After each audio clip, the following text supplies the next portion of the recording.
This video is brought to you by Miniature Market. Thousands of board games, discounted prices, miniaturemarket.com. Hello my friends, it's the Game Boy Geek here. Today we're going to be building beautiful stained glass with the light coming through, glistening through, and just looking like a beautiful sight. We're going to be putting each of those panes in the glass. We're going to decide which color goes where. That's what we're doing today. We're looking at Sagrada. This is from Floodgate Games. This is for 1 to 4 players. And this is sort of a puzzly style dice drafting game with some special abilities. Let me show you how it's played, and I'll see you on the other side.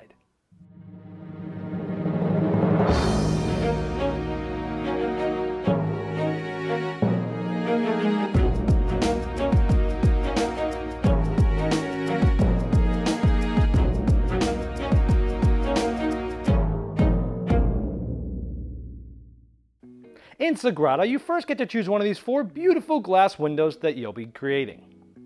You also get to select one of these grids. There's 24 total that you can select from, and they go from difficulty 3 all the way up to 6. You get compensated for the harder ones, but you'll select one of these, you'll actually place it right into your stained glass. So it'll look something like this once you've inserted it. And over the course of the game, certain spaces have either color restrictions as to which color die has to go in there, or what they call shade restrictions, or which die value has to go there.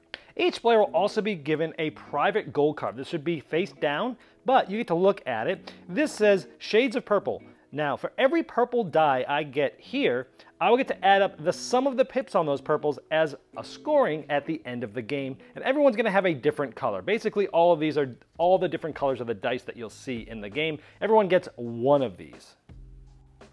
Also, 3 public goals will be placed out. Now, there's actually 10 of these in the game, but only 3 will get used each game. They're randomly selected, and this is how you score throughout the game, in addition to your 1 private goal that I just went over. Here, you'll have things like this, which is light shades. Sets of 1 and 2, values of 1 and 2 of any color, will get you 2 points for every set of those.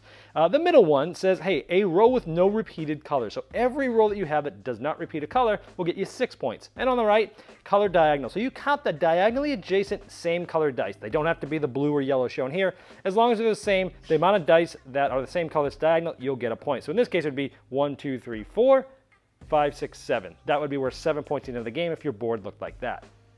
Now, how a round works is there's a bag of dice, and the start player is going to take the amount of dice that's basically 2 times the amount of players plus 1. So if we're playing with 2 players, they're going to pull 5 dice. They're going to roll those dice, and let's say it comes up like this. The first player will be able to pull the first die and draft it, and then the second player is going to be able to pull 2 in a row, and then that first player is going to be able to pull the last die. There'll be 1 left over. So always it goes into like a serpentine draft, where if you get the first choice, you'll also get the last choice. So let's say I pull this purple 3. Now, there's some placement rules. At the beginning, you have to place it on the edge somewhere. But let's say this is purple. I have to put a purple here. I could put it pretty much in any of these other spots out here. I could even put it in this spot because this needs a 3, and this is a 3. I could not put it here because this needs a red. This is a purple. I could not put it here because it's a 5, and this is a 3. But this is purple any number. I'll place it here. Then the other player would select 2 dice. So let's say the other player selected 2 dice, and I have 2 left to choose from. The last player will always have 2 to choose from.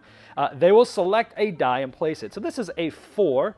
Now, whenever you place a die after the first die, it always has to be adjacent, either up, down, left, right, or diagonal to at least one other die in your window. So my only placements could be here, here, here, here, or here right now. This needs to be a 4. And so let's say I'll just go like this because that is a 4. It's a good spot. The last die here would get placed on this board. This essentially is a round counter. So we know round 1's over. The game is only 10 rounds. And then the start player would go clockwise. That player would now take the dice out of the bag, roll, and continue as I just showed. Now, let's say the player rolled the dice. They took their 1, and it's my choice. I love this purple 6, because if you remember, my private goal was to get every pip on the purples was going to be points for me. However, you can never, there's placement rules. Now remember, you have to place a die adjacent to at least 1 die. Now, I would like to place this here because it's a 6, but I can't. Why? Because you can never place the same colored die orthogonally adjacent to any die that's already there. So I could not place this here. However, I could place it something like this. Now, if I wanted to take this 4, I could not place it here because in addition to not being able to place the same color adjacent, you can never place the same number orthogonally adjacent to any other die of the same color, number. So I could not place that. So I would like to take this, and since I can't place it here, I would place it maybe something like that. So those are the two main placement rules in the game.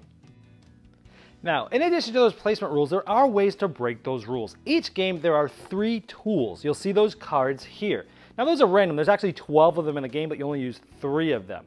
Now, to do this, you can activate these tools and break the rules of the game. For example, after your first turn, immediately draft a die, skip your next turn. So if you're, if you're in the middle of the round, you can take one die and then take another one right away. That's pretty cool. The middle one, Lens Cutter, after drafting a die, you can swap the drafted die with one from the round track, as we showed you earlier. Pretty cool. And the Glazing Hammer on the right, reroll all dice in the draft pool. This may only be used on your second turn before drafting. So it's like, after you've taken one die. Now, how do you use these? Well, if I told you at the beginning, the cards that you put into your stained glass are between 3 and 6 of difficulty. For each one of these spots, so this was the easiest one, you would get one of these tokens. Now, if you're the first person to activate one of these, you place one there and you get to activate it.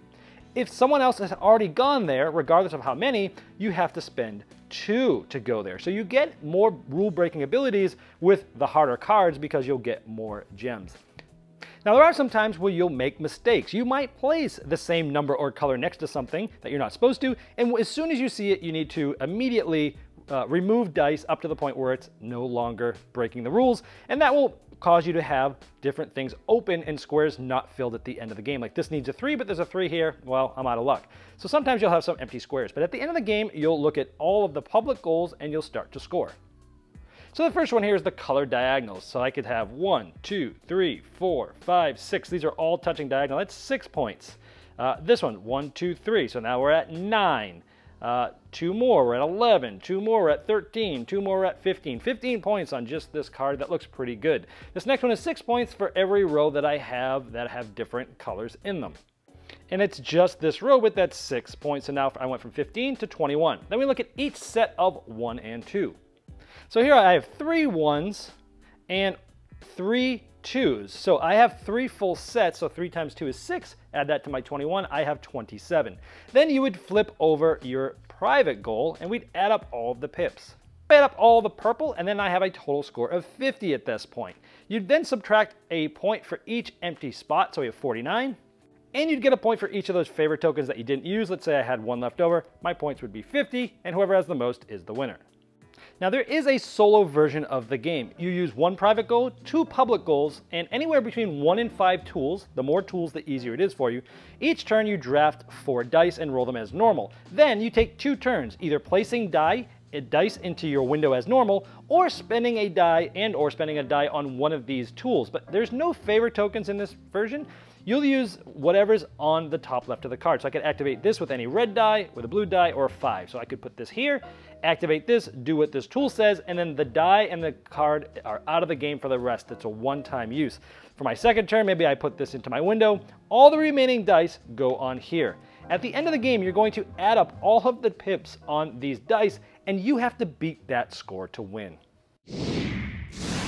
All right, well, there is Sagrada. First of all, wow, unique theme. How often have you heard about a game about making stained glass windows? I like unique themes. This one works well, and it's actually quite thematic. I love the components, man. Those big windows that you get and the way you slide the little card in there. Just a really cool touch. I really like the overall look and feel of this game.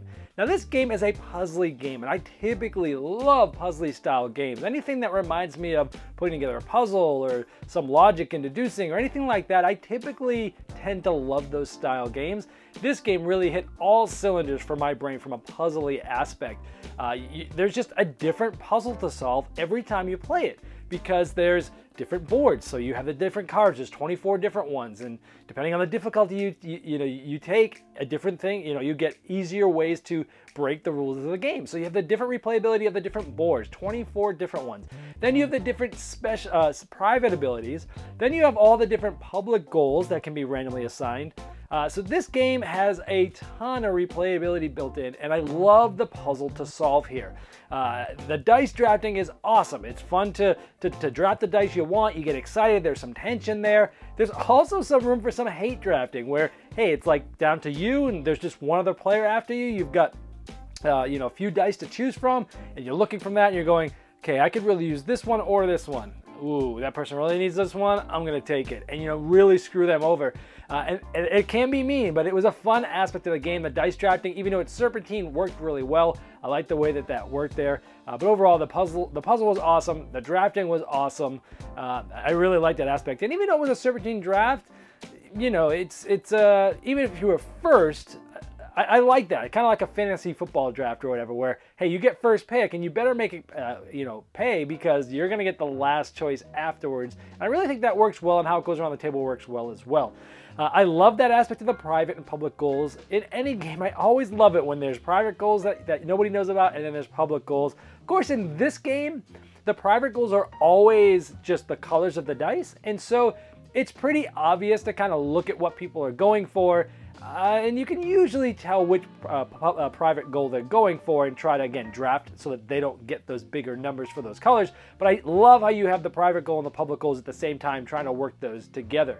I also love those tools. So the tools to break the rules of the game. It's such a clever thing that I think there's 10 of them or so, and then you get only 3 of them each game, and they change each game. So again, more replayability, and you get to use those tools to really break the rules. And I love how it's balanced with how difficult your board was. So if you have the easy board and you only have 3 of those tokens, you're probably going to be able to get 1, maybe 2 of those things done. If you'll get 2 of them done if you got there quick. And so I like that aspect. Someone who took a really hard board needs to be able to break the rules more. So they're getting 6 of those. So they can even go to 1 of each of the 3 of them, and even be last to each of those 3 and still be able to get them done. And I think that's a really cool mechanism in this game, and I really liked it. I really like the solo version of this game as well. I'm not typically too big of a solo player, but one Saturday morning, after I got the game, just kind of playing with it, and I think it works. It is hard though. I've played the solo probably 7 times, and I've yet to beat it. I mean, it's really hard because you're trying to add up the number of dice versus the scoring on the dice versus that. So good solo game, although it's very hard. Any cons on this? Well, analysis paralysis can become an issue here, especially during the dice drafting phase, because early in the phase, when there's a lot of dice out there, if you're playing with a lot of players, 4 players, let's just say, there's a lot of dice at the beginning, first or second player, sometimes if they have analysis paralysis, this can drag the game a little bit. It wasn't enough to really, make me not like the game or like it less, but just be known that if you play with players that typically have analysis paralysis, you want to be wary of that. Number 2, from a production standpoint, I love the dice. I love how they're sort of translucent. I love how they fit perfectly. The only problem is they're small and they're rounded edges. And so a lot of times you'll go to pick up a die and it will just like flip on you. And this happened quite often. So after a while, you just get used to it. You look at the number and you're looking at the number and you're remembering it as you pull it. So if it does flip, and when you're putting it in the board, sometimes it flips. I wish they maybe would have done square dice with square edges so that it wouldn't flip as easily. But again, a small little minor nitpick of the 2 cons that I found with this game. This game's amazing. Love it, love it, love it. Simple rules, great depth, great replayability, changes every game. Love it so much, and I'm keeping it in my gaming library. So let's induct it properly with a saxophone serenade.